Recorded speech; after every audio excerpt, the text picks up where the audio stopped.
الحمد لله رب العالمين والصلاة والسلام على سيد المرسلين أما بعد فأعوذ بالله من الشيطان الرجيم بسم الله الرحمن الرحيم الصلاة والسلام عليك يا رسول الله وعلى آلك وأصحابك يا حبيب الله الصلاة والسلام عليك يا نبي الله وعلى آلك وأصحابك يا نور اللہ۔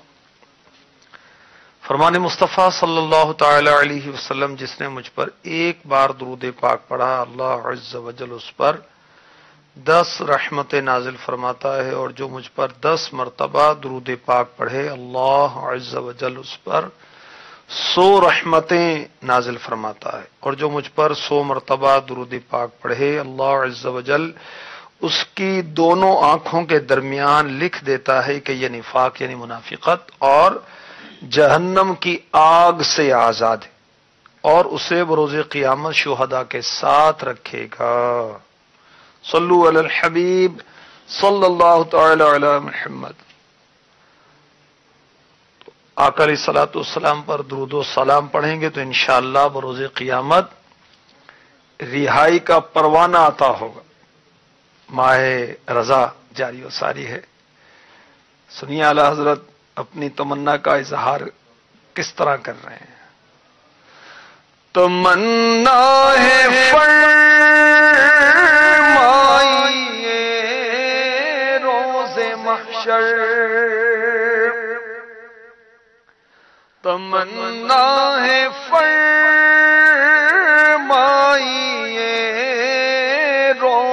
محشر،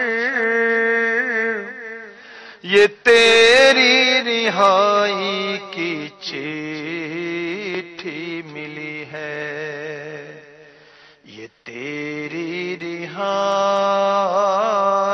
کی چٹھی ملی ہے۔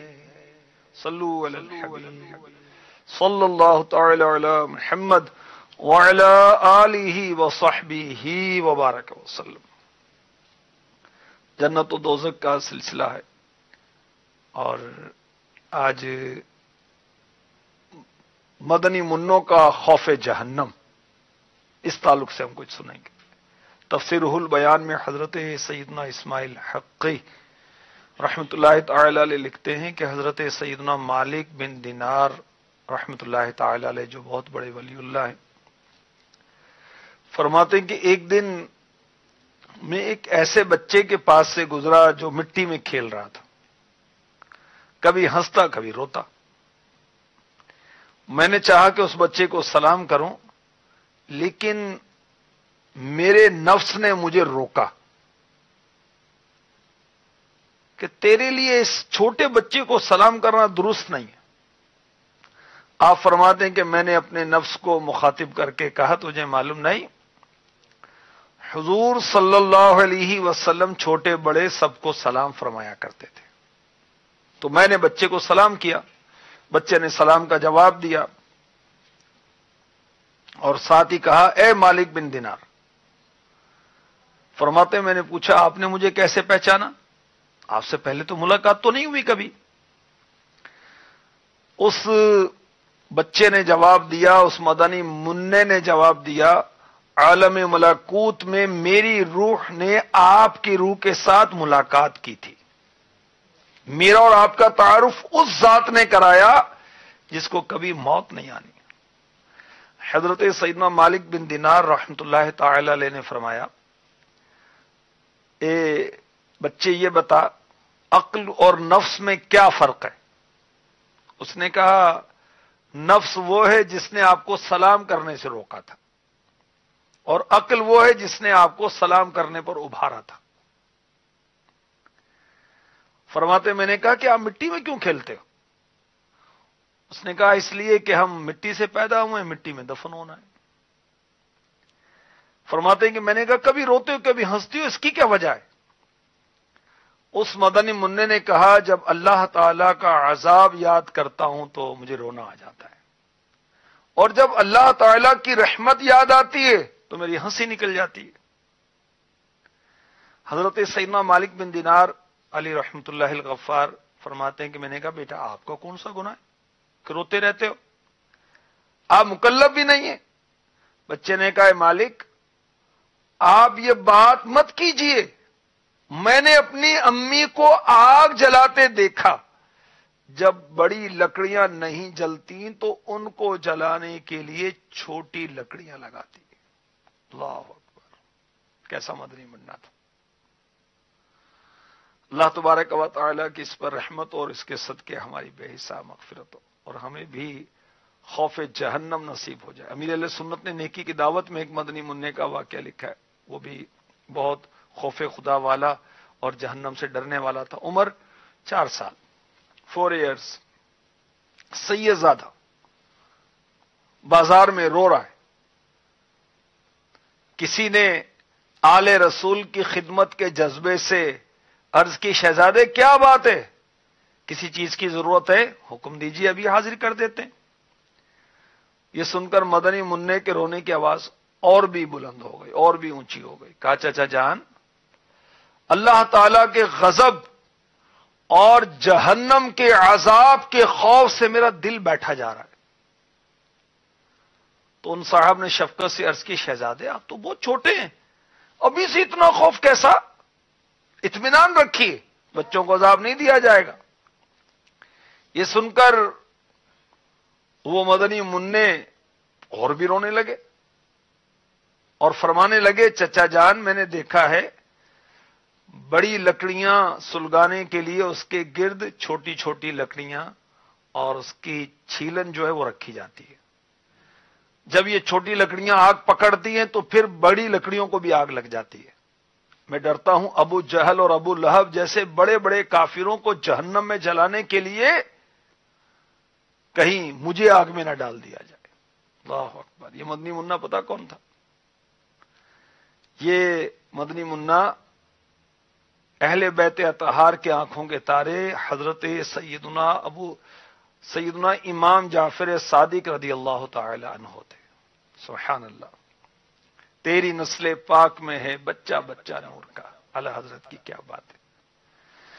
تیری نسل پاک میں ہے بچہ بچہ نور کا، تو عین نور تیرا سب گھرانہ نور کا۔ صلو علی الحبیب صلی اللہ تعالی علی محمد۔ ایک اور مدنی منع کا واقعہ سنیے۔ ایک بزرگ نہر کے کنارے چلے جا رہے تھے تو کیا دیکھتے ہیں کہ ایک بچہ نہر کے کنارے پر بیٹھا وضو کر رہا ہے اور روتا بھی جا رہا ہے۔ ان بزرگ نے پوچھا منع کیوں روتے ہو؟ عرض کی میں قرآن پاک کی تلاوت کر رہا تھا، جب میں اس آیت پر پہنچا، پارہ 28 سورہ تحریم کی آیت نمبر 6، یا ایھا الذین آمنوا قوا انفسکم واہلیکم نارا وقودها الناس والحجارہ۔ اے ایمان والو، اعلی حضرت نے کنز الایمان میں اس کا یوں ترجمہ کیا، اے ایمان والو اپنی جانوں اور اپنے گھر والوں کو اس آگ سے بچاؤ جس کے ایندھن آدمی اور پتھر ہیں۔ یہ مدنی منع کہتا میں ڈر گیا کہ اللہ تعالیٰ کہیں مجھے جہنم میں نہ ڈال دے۔ بزرگ نے فرمایا بیٹا تم تو چھوٹے ہو، جہنم میں تھوڑی جاؤ گے۔ کہا بابا جی آپ تو سمجھدار ہیں، کیا آپ جانتے نہیں لوگ جب ضرورت کے لیے آگ جلاتے ہیں تو پہلے چھوٹی لکڑیوں کو رکھتے ہیں، پھر بڑی لکڑیاں آگ میں ڈالتے ہیں۔ وہ بزرگ اس مدنی منع کے اس انداز کو دیکھ کر رونے لگے اور فرمانے لگے اور مدنی پھول اٹھانے لگے آپ کے لیے، میرے لیے، یہ بچہ ہم سے کہیں زیادہ جہنم کی آگ سے ڈرتا ہے تو ہمارا حال کیا ہونا چاہیے۔ اللہ اکبر۔ حکایتیں اور نصیحتیں بہت پیاری کتاب ہے، دعوت اسلامی کے مکتبۃ المدینہ سے آپ ہدیۃً لے سکتے ہیں، ویب سائٹ سے آپ ڈاؤن لوڈ کر سکتے ہیں، ریڈ کر سکتے ہیں، پرنٹ آؤٹ کر سکتے ہیں فری میں۔ اس میں ایک مدنی منی کی حکایت لکھی ہے۔ حضرت سیدنا عبداللہ بن واسان علی رحمت المنان فرماتے ہیں، ایک دن میں بصرے کی گلی سے گزر رہا تھا، ایک بچے کو روتے دیکھا، پوچھا بیٹا کس چیز نے رلایا؟ کہا جہنم کے خوف نے۔ کہا بیٹے تو چھوٹا ہے پھر بھی جہنم سے ڈرتا ہے؟ تو اسی نے بھی وہی بات کہی کہ محترم، میں نے اپنی امی کو دیکھا کہ آگ جلاتے ہوئے پہلے چھوٹی لکڑیاں جلاتی پھر بڑی۔ تو میں نے امی سے پوچھا آپ پہلے چھوٹی لکڑیاں کیوں جلاتی ہیں بعد میں بڑی لکڑیاں جلاتی ہیں؟ کہا بچے چھوٹی لکڑیاں ہی بڑی لکڑیوں کو جلاتی ہیں۔ اس بات نے مجھے رلا دیا۔ بزرگوں نے اس لڑکے سے کہا بیٹا کیا تو میری صحبت اختیار کرے گا تاکہ تو ایسا علم سیکھ جائے جو تجھے نفع دے؟ اس مدنی منع نے کہا ایک شرط پر، اگر آپ وہ شرط قبول کر لیں تو میں آپ کی صحبت اختیار کر لوں گا، آپ کی بات بھی مانوں گا۔ وہ شرط کیا ہے؟ بولا اگر مجھے بھوک لگے مجھے کھانا کھلائیں گے، اگر پیاس لگی تو مجھے پانی پلائیں گے، مجھ سے خطا ہوئی تو معاف کریں گے، میں مر جاؤں تو مجھے زندہ کریں گے۔ بزرگ کہنے لگے بیٹے یہ تو میں نہیں کر سکتا، ان کاموں پر قادر تھوڑی ہوں۔ کہا ہے محترم پھر مجھے چھوڑ دیجیے، اس لیے کہ میں اس کے دروازے پر کھڑا ہونا چاہتا ہوں جو یہ سارے کام کر سکتا ہو۔ سبحان اللہ، بڑی معرفت والی بات اس مدنی منع نے کی۔ دیکھیے بچوں کو بھی کتنا جہنم کا خوف ہے، اور ہم بڑوں کو کتنا ہونا چاہیے، غور تو کریں۔ اللہ کے نیک بندوں کو اتنا خوف ہے، ہم کو کتنا ہونا چاہیے، جن کے مطلب لمحے دن اور رات گناہوں میں گزر رہے ہیں۔ اعلی حضرت نے فرمایا نا، دن لہو میں کھونا تجھے، شب صبح تک سونا تجھے، شرم نبی خوف خدا یہ بھی نہیں وہ بھی نہیں، نہ خوف خدا نہ شرم نبی، اور ہمیں کو خوف بھی نہیں جہنم کا، ہمارا بنے گا کیا؟ موت سر پر اور موت نزدیک سے نزدیک تر چلی جا رہی ہے۔ اعلی حضرت فرماتے ہیں نا، موت نزدیک گناہوں کی تہ میل کے خال آ برس جا کہ نہا دھو لے یہ پیاسا تیرا۔ اللہ والوں کو کتنا خوف تھا۔ اللہ اکبر۔ حضرت سیدنا عبداللہ ابن مسعود رضی اللہ تعالی عنہ، یہ وہ بزرگ ہیں، یہ وہ صحابی ہیں جنہیں فقیہ امت کہا جاتا ہے، جو خلفائے راشدین کے بعد سب سے بڑے عالم ہیں اس امت میں۔ آپ کہیں جا رہے تھے اور آپ کے ساتھ تابعی بزرگ تھے حضرت ربیع بن خیثم رحمت اللہ تعالی علیہ۔ دریائے فرات کے کنارے ایک تنور پر پہنچے، تنور میں آگ جلتی، تو حضرت عبداللہ ابن مسعود رضی اللہ تعالی عنہ نے تنور کو دیکھا کہ آگ کے شعلے اس سے بھڑک رہے ہیں، نکل رہے ہیں، اٹھ رہے ہیں، تو آپ کو جہنم کی آگ یاد آئی، اور آپ نے قرآن پاک پارہ 18 سورہ فرقان کی آیت نمبر 12 اور 13 تلاوت کی، جس میں جہنم کا ذکر ہے۔ اذا رأتهم من مكان بعيد، اذا رأتهم من مكان بعيد سمعوا لها تغيظا وزفيرا، وإذا ألقوا منها مكانا ضيقا مقرنين دعوا هنالك ثبورا۔ جب وہ انہیں دور سے دور جگہ سے دیکھے گی تو سنیں گے اس کا جوش مارنا اور چنگھاڑنا، اور جب اس کی کسی تنگ جگہ میں ڈالے جائیں گے زنجیروں میں جکڑے ہوئے تو وہاں موت مانگیں گے۔ مجرموں کو جب جہنم دیکھے گی تو چنگاڑے گی، جوش مارے گی، اور جب مجرموں کو زنجیروں میں جکڑ کر جہنم کی کسی تنگ جگہ پر ڈال دیا جائے گا تو وہ موت مانگیں گے، مگر موت نہیں آئے گی۔ حضرت سیدنا ربیع بن خیثم رحمۃ اللہ تعالی علیہ نے یہ آیت سنی تو ایک زوردار چیخ ماری اور بے ہوش ہو کر گر گئے. انہیں اٹھا کر گھر لایا گیا. حضرت عبداللہ بن مسعود رضی اللہ تعالی عنہ انتظار کرنے لگے کہ آپ ہوش میں آ جائیں،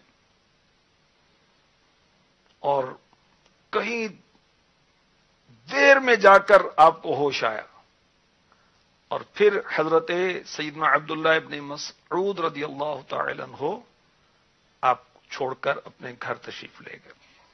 اللہ تعالی ہمیں اپنا خوف عطا فرمائے اور ان اعمال کی توفیق عطا فرمائے جو اس کی رحمت کا سبب بنتے ہیں، ان اعمال کی توفیق عطا فرمائے جو جہنم سے بچانے والے ہیں، لے جانے والے نہیں ہیں. اور جہنم سے بچنے کے لیے، جہنم کا خوف دل میں پیدا کرنے کے لیے مطالعہ کیجیے. یہ بہت مختصر کتاب ہے، جہنم کے خطرات. اس کو مطالعہ کیجیے، اس کو پڑھیے، اور یہ بہت مفصل کتاب ہے، جہنم میں لے جانے والے اعمال. اس کو پڑھیں. کبیرہ گناہوں کا اس میں بیان ہے. اور یہ بھی بہت پیاری کتاب ہے، جہنم میں لے جانے والے اعمال. یہ دوسری جلد ہے، اس میں بھی کبیرہ گناہوں کا بیان ہے. اور جنت کا شوق پیدا کرنا ہے تو جنت کی تیاری کیجیے. جو بے ایمان ہے وہ ایمان لے آئے، جو فاسق ہے وہ فسق چھوڑے، گناہ چھوڑے، نیکیاں کرے، جنت کی تیاری کرے. جنت میں تیاری میں کیا کرنا ہے اس میں لکھا ہوا ہے. جنت کی تیاری یہ رسالے کا نام ہے. اور جنت میں لے جانے والے اعمال تفصیلاً اگر پڑھیں تو انشاءاللہ 2000 سے زیادہ مستند حدیثیں اس کتاب کے اندر. اس کو پڑھیں. یہ ناول ڈائجسٹ کہانیاں کب تک پڑھتے رہیں گے؟ حدیثیں پڑھیں نا. میرے آقا علیہ الصلوۃ والسلام کی باتیں پڑھیں. فضول اور بیکار باتوں سے بچ کر کروں تیری حمد و ثنا یا الہی. فضول باتوں میں کیا رکھا ہے؟ قرآن پڑھیں، حدیث پڑھیں. تو جہنم میں لے جانے والے اعمال کی معلومات ہوگی تو اس سے بچنے پر ذہن بنے گا. جنت میں لے جانے والے اعمال کی معرفت ہوگی، پہچان ہوگی تو انشاءاللہ اس کی رغبت ہوگی. تو قرآن پاک میں پارہ 3 سورہ آل عمران کی آیت نمبر 16 میں وہ جہنم سے پناہ مانگنے والوں کا ذکر کیا گیا. الذین یقولون ربنا آتنا آمنا، الذین یقولون ربنا اننا آمنا فاغفر لنا ذنوبنا وقنا عذاب النار. وہ جو کہتے ہیں اے رب ہمارے، ہم ایمان لائے، تو ہمارے گناہ معاف کر اور ہمیں دوزخ کے عذاب سے بچا لے. پارہ 3 سورہ آل عمران میں آیت نمبر 191، اس میں بھی ان کا ذکر کیا گیا جو دوزخ سے پناہ مانگتے ہیں. الذین یذکرون اللہ قیاما وقعودا وعلی جنوبہم ویتفکرون فی خلق السماوات والارض ربنا ما خلقت هذا باطلا سبحانک فقنا عذاب النار. اور جو اللہ کی یاد کرتے ہیں کھڑے اور بیٹھے اور کروٹ پر لیٹے اور آسمانوں اور زمین کی پیدائش میں غور کرتے ہیں، اے رب ہمارے تو نے یہ بیکار نہ بنایا، پاکی ہے تجھے، تو ہمیں دوزخ کے عذاب سے بچا لے.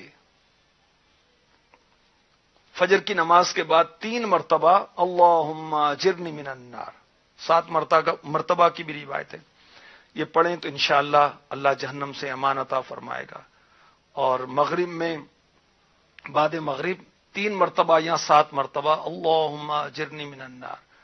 نماز پڑھنے کے بعد جب بندہ جنت کی طلب نہیں کرتا تو جنت اس پر افسوس کرتی ہے. نماز پڑھنے کے بعد جب بندہ جہنم سے امان نہیں مانگتا تو جہنم اس پر افسوس کرتا ہے کہ ایک ایسا آدمی نماز پڑھ کر جنت کی طلب نہیں کرتا، جہنم سے امان نہیں مانگتا. اس کے بعد اللہ تعالیٰ سے جنت کا سوال کرنا چاہیے. جو جنت کا سوال کرتا ہے جنت اس کے لیے اللہ کی بارگاہ میں عرض کرتی کہ یا اللہ اس کو جنت عطا فرما. جو جہنم سے امان مانگتا ہے جہنم اس کے لیے اللہ کی بارگاہ میں دعا کرتا ہے کہ یا اللہ اس کو جہنم سے مجھ سے پناہ عطا فرما دے. اللہم اجرنا من النار یا مجیر یا مجیر یا مجیر. اللہم انی اسألک الجنت الفردوس بغیر حساب. آمین آمین آمین. بجاہ النبی الامین صلی اللہ تعالی علیہ وآلہ وسلم. رحمت مغ